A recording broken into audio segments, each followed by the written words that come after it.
How to handle the what ifs of real estate investing. That's today's show. Let's dive into it.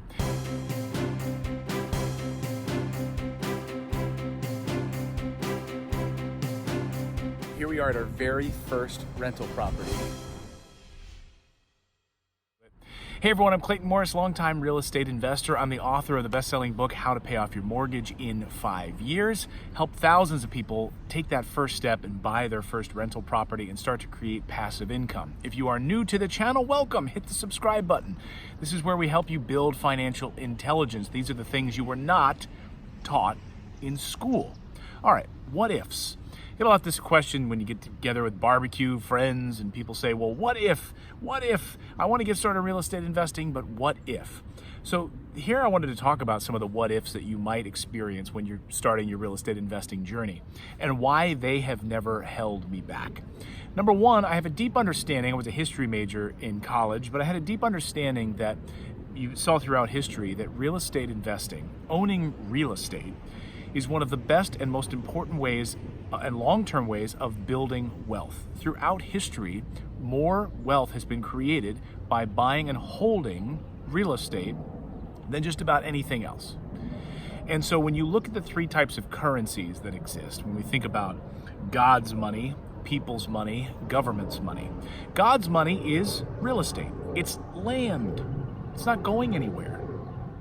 It's gold. It's silver. People's money, Bitcoin, right? Cryptocurrency, who knows where that's headed? I think it's headed up, and I think a lot of people are, that could be a big part of our future going forward. But right now, it's new. But the people's currency, out of the government's hand. And then you have government currency, which is fiat currency. Every government currency in world history has failed. So now when you're thinking about where you're going to put your money, just from a historical perspective, going back thousands of years, I'm going to put my money in God's money. Land, gold, silver, things and property, actual buildings and structures that aren't going anywhere. So just from a historical perspective, we're starting there. And then the what ifs start to come in. So some of the what ifs that you might encounter along the way or might be holding you back from getting started on your journey to financial freedom. What if, right? One of the top ones is, what if I have a vacancy in my house, in the rental property that I buy? What if I have a vacancy? What if I have to evict a tenant? What if?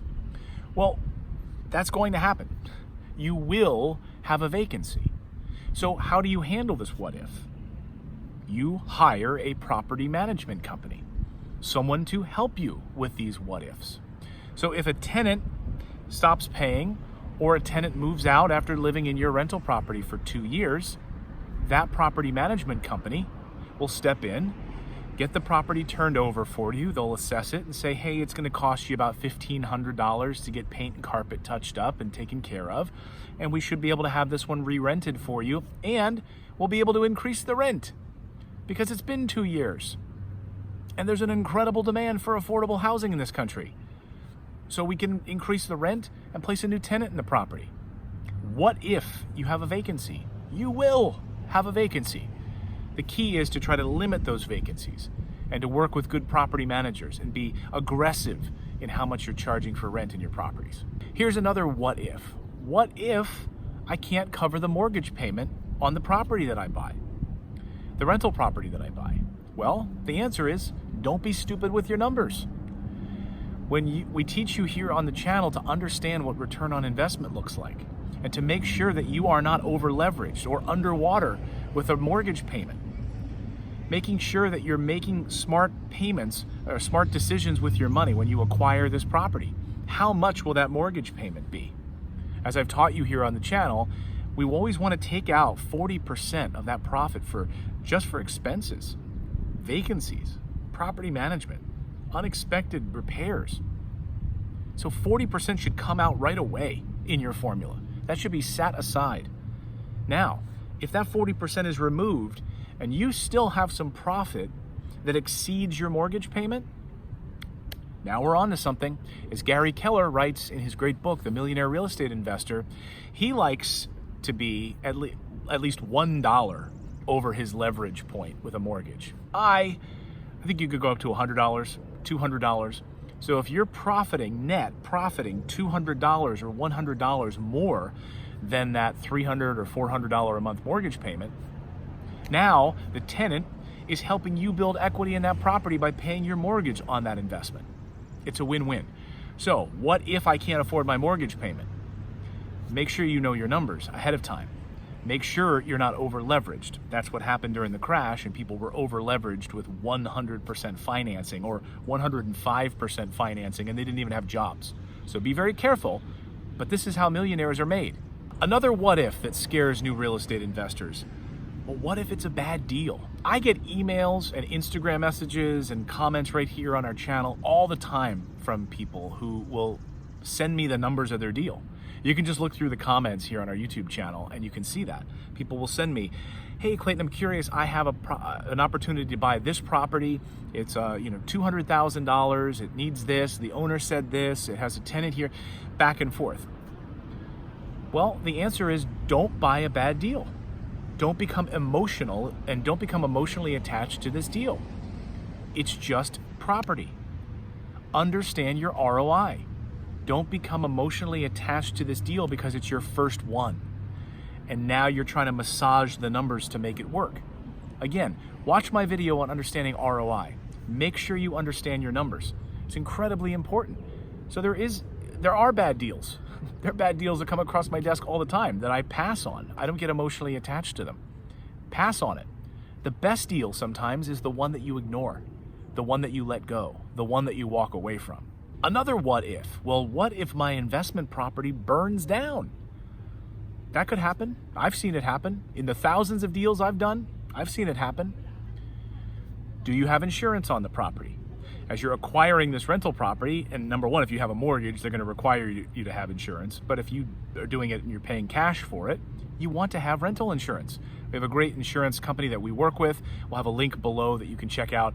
And we have a blanket sort of coverage of insurance on all of our rental properties, and they make it very, very easy to do right through their online portal.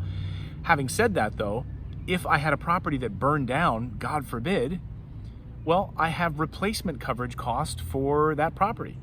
So if my $40,000 or $50,000 property burns down, then the insurance company writes me a check to rebuild it, build a new one, or don't rebuild it. Take that check and buy a different property.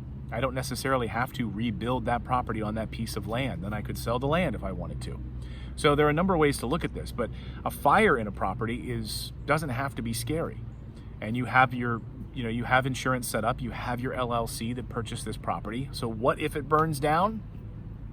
These are the what ifs. It could happen. How many fires do you see on a regular basis, right? How many houses do you drive by that are on fire? It happens, not a lot, but it happens. Make sure you have good insurance. Here's another what if. What if the economy goes south? It will. We're sitting right now in a booming economy with unemployment at record lows, 50-year lows, wages increasing, GDP in the threes. It's fantastic. The economy will turn at some point. That's why you want to buy rental properties in areas where there are more jobs than normal, not a one-trick pony town, so you're not buying where there's one employer in the town, where you have good schools, an expanding population, where you have appreciation, but boring appreciation. We're not looking for San Francisco style appreciation. Look at these key numbers: lower crime, jobs expanding, population increasing, and buying in areas where there's a demand for affordable housing. People, even in a down economy, still need to live in a property, unless they're gonna live on the street. So if they're not buying a property, they're not getting a mortgage to buy a property, then they need to rent from somebody. Why shouldn't they rent from you? So the economy will go south at some point. Are you prepared? So there you go. There are a bunch of what ifs that I think trip up a lot of people when they're getting started. But don't make your life a series of regrets. If you wait 2 years to take that plunge into rental real estate, that's 2 years wasted. 2 years that you're not building passive income. 2 years that you're not able to depreciate that asset on your taxes and save money. Start today to build wealth and do it properly. Don't let the what ifs hold you back. You can download our Freedom Cheat Sheet. It's free. The link is below. It'll help you figure out how much in rental income you'll need to live financially free based on your expenses in your family. Download it. It's totally free. Just go to morrisinvest.com/freedom to download it today. So go out there, take action, become a real estate investor. I believe it's the #1 way to build wealth. We'll see you next time, everyone.